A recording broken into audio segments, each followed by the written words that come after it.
नमस्कार दोस्तों, मेरे YouTube चैनल में आप सभी का स्वागत है।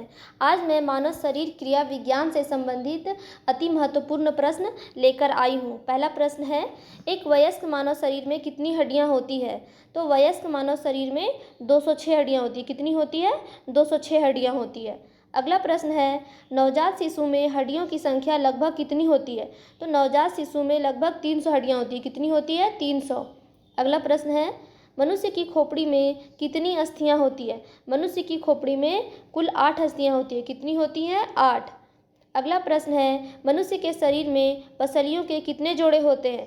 तो मनुष्य के शरीर में पसलियों के 12 जोड़े होते हैं। कितने होते हैं? 12 जोड़े। अगला प्रश्न है, शरीर की सर्वाधिक प्रबल अस्थि कहाँ होती है? शरीर की सर्वाधिक प्रबल अस्थि जबड़े में होती है। कहाँ होती है? जबड़े में। अगला प्रश्न है, मानव शरीर के किस भाग में सबसे छोटी हड्डी होती है? मानव शरीर के कान में सबसे छोटी हड्डी होती है। सबसे छोटी हड्डी कहाँ होती है? कान में। अगला प्रश्न है, मानव शरीर की सबसे लंबी हड्डी कौन सी है? मानव शरीर की सबसे लंबी हड्डी फीमर है और फीमर कहाँ पाई जाती है? जांघ में पाई जाती है। अगला प्रश्न है, ह्यूमरस अस्थि कहाँ पाई जाती है? ह्यूमरस अस्थि ऊपरी भुजा में पाई जाती है। कहाँ पाई जाती है? ऊपरी भुजा में। अगला प्रश्न है, मानव शरीर की सबसे बड़ी हड्डी कौन सी है? मानव शरीर में सबसे बड़ी हड्डी जांघ की हड्डी होती है। कौन सी हड्डी होती है सबसे बड़ी? जांघ की हड्डी। अगला प्रश्न है, टीबिया नामक हड्डी किस में पाई जाती है? टीबिया नामक हड्डी टांग में पाई जाती है। किस में पाई जाती है? टांग में। अगला प्रश्न है, मानव शरीर के किस अंग की हड्डी सबसे लंबी होती है? मानव शरीर की सबसे लंबी हड्डी जांघ की हड्डी होती है। किस अंग की हड्डी सबसे लंबी होती है? जांघ की। अगला प्रश्न है, वृद्धावस्था में मनुष्य की हड्डियां कमज़ोर क्यों हो जाती है? वृद्धावस्था में मनुष्य की हड्डियां कैल्शियम की कमी से कमज़ोर हो जाती है। किससे कमज़ोर हो जाती हैं? कैल्शियम की कमी से। अगला प्रश्न है, अस्थि में कौन सा लवण सर्वाधिक मात्रा में होता है? तो अस्थि में कैल्शियम फॉस्फेट लवण सर्वाधिक मात्रा में होता है। कौन सा लवण सर्वाधिक मात्रा में होता है? Calcium phosphate. अगला प्रश्न है, अस्थियों एवं पेशियों को आपस में जोड़ता है। तो अस्थियों एवं पेशियों को आपस में टेंडन जोड़ता है। क्या जोड़ता है? टेंडन जोड़ता है। अगला प्रश्न है, मनुष्य के जीवन काल में कितने दांत 2 बार विकसित होते हैं? तो मनुष्य के जीवन काल में कुल 20 दांत होते हैं जो 2 बार विकसित होते हैं। कितने दांत 2 बार विकसित होते हैं? 20 दांत। अगला प्रश्न है, मानव शरीर में पाचन का अधिकांश भाग किस अंग में संपन्न होता है? मानव शरीर में पाचन का अधिकांश भाग छोटी आंत में संपन्न होता है। कहाँ संपन्न होता है? छोटी आंत में। अगला प्रश्न है, मानव में पाचन क्रिया कहाँ प्रारंभ होती है? तो मानव में पाचन क्रिया मुख में प्रारंभ होती है। कहाँ प्रारंभ होती है? मुख में। अगला प्रश्न है, मानव की पाचन नली लगभग कितने फीट लंबी होती है? मानव की पाचन नली लगभग 32 फीट लंबी होती है। कितनी फीट लंबी होती है पाचन नली? 32 फीट। अगला प्रश्न है, मुख में मंड का शर्करा में पाचन किसके द्वारा होता है? मुख में मंड का शर्करा में पाचन टाइलिन द्वारा होता है। किसके द्वारा होता है? टाइलिन द्वारा। अगला प्रश्न है, मानव शरीर में उस एंजाइम का नाम बताएं जो कार्बोहाइड्रेट को तोड़ने में मदद करता है। तो कार्बोहाइड्रेट को तोड़ने में मदद करता है एमाइलेज। कौन मदद करता है? एमाइलेज। अगला प्रश्न है, दूध प्रोटीन को पचाने वाला एंजाइम है। दूध प्रोटीन को पचाने वाला एंजाइम रेनिन है। कौन है? रेनिन। अगला प्रश्न है, लार में कौन सा एंजाइम पाया जाता है? लार में टाइलिन नामक एंजाइम पाया जाता है। क्या पाया जाता है लार में? टाइलिन नामक एंजाइम। अगला प्रश्न है, लार किसके पाचन में सहायक होती है? लार स्टार्च के पाचन में सहायक होती है। किसके पाचन में सहायक होती है लार? स्टार्च के। अगला प्रश्न है, मानव शरीर में भोजन का रक्त द्वारा और अवशोषण कहाँ सर्वाधिक होता है? तो मानव शरीर में भोजन का रक्त द्वारा भोजन का अवशोषण छोटी आंत में होता है। कहाँ होता है? छोटी आंत में।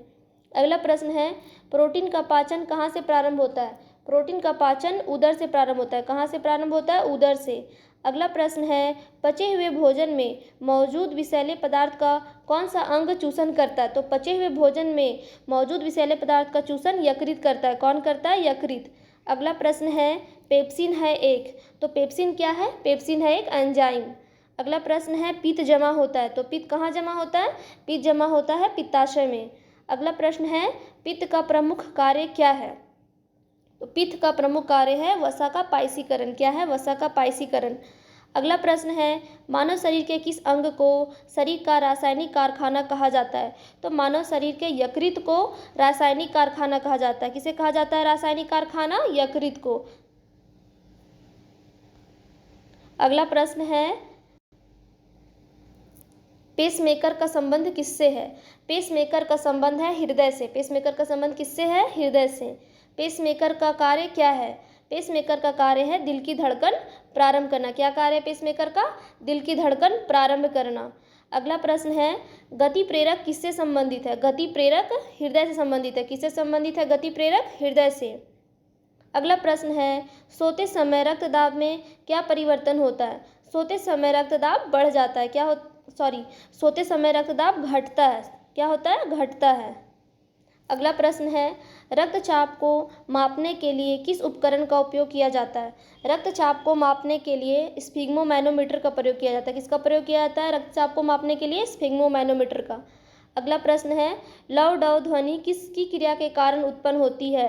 लव डव ध्वनि हृदय की क्रिया के कारण उत्पन्न होती है। किसकी क्रिया के कारण उत्पन्न होती है? हृदय की क्रिया के कारण।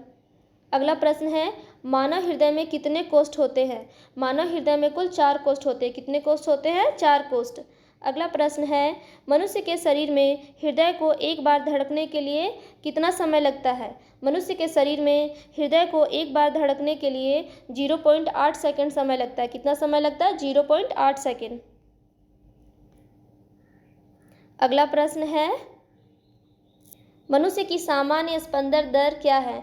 मनुष्य की सामान्य स्पंदन दर 70 से 80 बीट प्रति सेकंड है। कितनी है सामान्य स्पंदन दर? 70 से 80 बीट प्रति सेकंड। अगला प्रश्न है, नाड़ी दर कहाँ से मापा जाता है? नाड़ी दर धमनी से मापा जाता है। कहाँ से मापा जाता है? धमनी से। अगला प्रश्न है, सामान्य जीवन काल में मनुष्य का हृदय लगभग कितनी बार धड़कता है? सामान्य जीवन काल में मनुष्य का हृदय लगभग 2 अरब बार धड़कता है। कितनी बार धड़कता है? लगभग 2 अरब बार। अगला प्रश्न है, मानव शरीर में हृदय का क्या कार्य है? मानव शरीर में हृदय का कार्य पंपिंग स्टेशन की तरह है। क्या कार्य है? पंपिंग स्टेशन की तरह। अगला प्रश्न है, स्वस्थ मानव के शरीर में रक्त की कुल मात्रा कितनी होती है? स्वस्थ मानव के शरीर में रक्त की कुल मात्रा शरीर के वजन का 7% होती है। कितनी होती है? शरीर के वजन का 7%।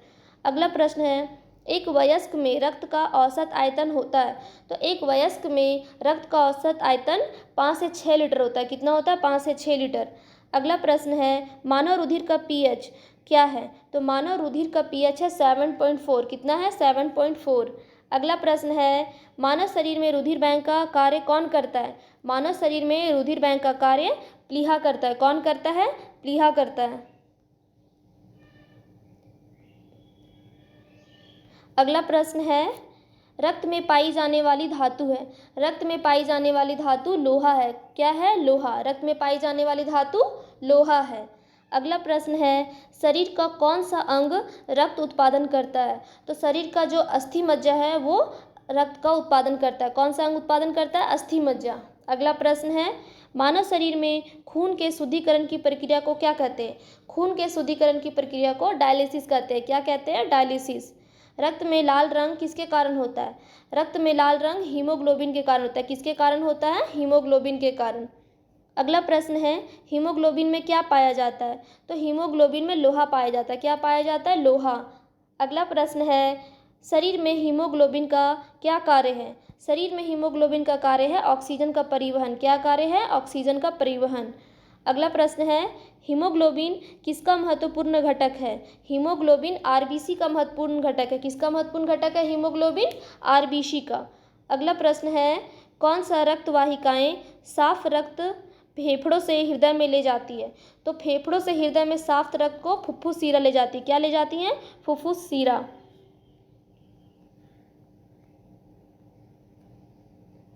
अगला प्रश्न है, किसके मौजूदगी के कारण शरीर के भीतर रक्त जमता नहीं है? तो हिपैरिन के मौजूदगी के कारण शरीर के भीतर रक्त नहीं जमता। किसकी कमी के कारण? किसके मौजूदगी के कारण? हिपैरिन के कारण। अगला प्रश्न है, हमारे शरीर की कौन सी कोशिकाएं मानव शरीर के सैनिक के रूप में प्रसिद्ध है? तो हमारे शरीर में श्वेत रक्त कोशिकाएं मानव शरीर के सैनिक के रूप में प्रसिद्ध है। सैनिक के रूप में कौन प्रसिद्ध है? श्वेत रक्त कोशिकाएं। अगला प्रश्न है, लाल रक्त कणिकाएं किस नाम से जानी जाती है?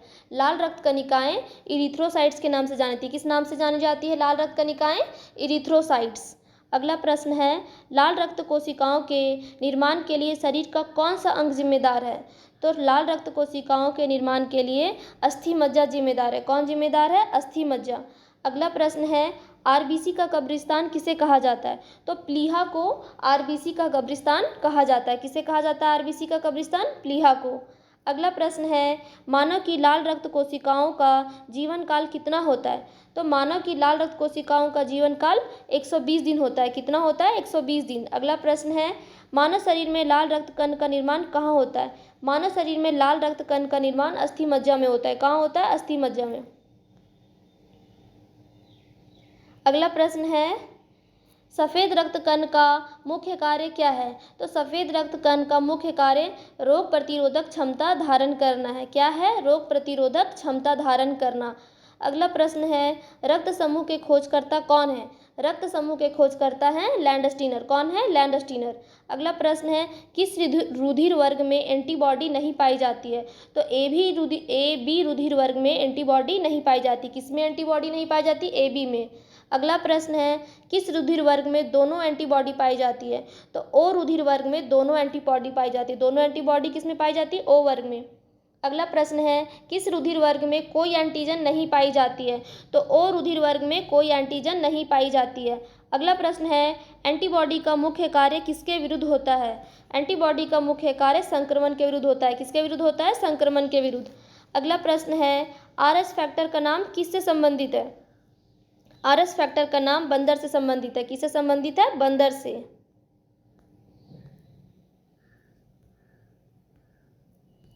अगला प्रश्न है, किस रक्त समूह को सार्वभौमिक दाता के रूप में जाना जाता है? तो ओ रक्त समूह को सार्वभौमिक दाता के रूप में जाना जाता है। किसे जाना जाता है सार्वभौमिक दाता के रूप में? ओ रक्त समूह को। अगला प्रश्न है, मस्तिष्क का कौन सा भाग मानव शरीर के आसन और संतुलन को बनाए रखता है? तो मस्तिष्क का सेरेबेलम भाग जो है वो मानव शरीर के आसन और संतुलन को बनाए रखता है। अगला प्रश्न है, मस्तिष्क के किस भाग में भूख लगने व भोजन से तृप्ति की अनुभूति कराने का केंद्र स्थित होते हैं? तो भूख लगने व भोजन से तृप्ति की अनुभूति कराने का केंद्र हाइपोथैलेमस में स्थित होते हैं। कहाँ स्थित होते हैं? हाइपोथैलेमस में। अगला प्रश्न है, मानव मस्तिष्क में बुद्धि का केंद्र है। तो मानव मस्तिष्क में बुद्धि का केंद्र है सेरेब्रम। बुद्धि का केंद्र क्या है? सेरेब्रम। अगला प्रश्न है, सेरेब्रम किससे संबंधित है? तो सेरेब्रम मस्तिष्क से संबंधित है। किससे संबंधित है? मस्तिष्क से। अगला प्रश्न है, मनुष्य के मस्तिष्क का सबसे बड़ा भाग है। मनुष्य के मस्तिष्क का सबसे बड़ा भाग प्रमस्तिष्क है। क्या है? प्रमस्तिष्क। अगला प्रश्न है, तंत्रिका तंत्र की लघुत्तम संरचनात्मक तथा शरीर की क्रियात्मक इकाई है। तंत्रिका तंत्र की लघुत्तम संरचनात्मक तथा शरीर की क्रियात्मक इकाई न्यूरॉन है। क्या है? न्यूरॉन।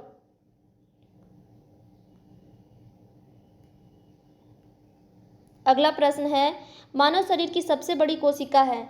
मानव शरीर की सबसे बड़ी कोशिका तंत्रिका कोशिका है। क्या है सबसे बड़ी कोशिका? तंत्रिका कोशिका।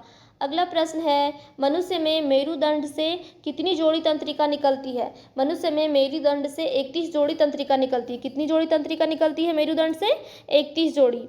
अगला प्रश्न है, श्वसन की क्रिया संपन्न होती है। तो श्वसन की क्रिया माइटोकॉन्ड्रिया में संपन्न होती है। कहाँ संपन्न होती है? माइटोकॉन्ड्रिया में। अगला प्रश्न है, मनुष्य के शरीर में मुख्य नाइट्रोजन अपशिष्ट कौन सा होता है? मनुष्य के शरीर में मुख्य नाइट्रोजन अपशिष्ट यूरिया होता है। कौन होता है? यूरिया होता है। अगला प्रश्न है, गर्भाशय में शिशु के विकास की जानकारी हेतु किसका प्रयोग किया जाता है? गर्भाशय में शिशु के विकास की जानकारी हेतु अल्ट्रासाउंड का प्रयोग किया जाता है। किसका प्रयोग किया जाता है? अल्ट्रासाउंड का। अगला प्रश्न है, मानव शरीर की किस ग्रंथि को मास्टर ग्रंथि कहा जाता है? तो मानव शरीर की पीयूष ग्रंथि को मास्टर ग्रंथि कहा जाता है। किसे कहा जाता है मास्टर ग्रंथि? पीयूष ग्रंथि को। अगला प्रश्न है, मानव शरीर की सबसे छोटी ग्रंथि है। तो मानव शरीर की सबसे छोटी ग्रंथि है पिट्यूटरी। सबसे छोटी ग्रंथि क्या है? पिट्यूटरी। अगला प्रश्न है, पिट्यूटरी ग्रंथि कहाँ स्थित होती है? तो पिट्यूटरी ग्रंथि मस्तिष्क में अवस्थित होती है। कहाँ होती है? मस्तिष्क में। पिट्यूटरी ग्रंथि कहाँ स्थित होती है? मस्तिष्क में।